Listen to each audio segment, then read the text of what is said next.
Het verkeer met het justerjoen Greenjochtjoen voor de onschap van de JSF. De Partij van de Arbeid is nog voor, dat toch eerder een meerderheid.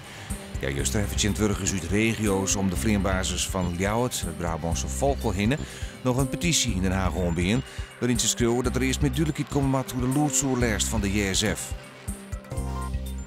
Het Vernijde Noordelijk Filmfestival hopen dit jaar op een succesvolle comeback. Vliegen hier ging het filmfestival net terug, omdat het Ljouwter Filmhuis verhuizen naar het Nijfries Museum. Totdat Tuskenier is het voor de organisatie van het festival dit jaar extra spannend. Bij de laatste editie kwamen er goed 23.000 mensen op een filmzaal. Dit jaar hopen ze in elk geval op een einde 20.000 te helling. Het wetterschip controleert deze week of boeren de sletten wel goed skin hebben. Ze hier ont 1 november de tijd om de sletten te hekkelen. Hoort tot het wetterschip dat en verhellen de kosten op de boer. Het wetterschip doet bij de schouw helikopters. Skin en sletten zijn belangrijk voor de afvier van wetter in 4 te 10.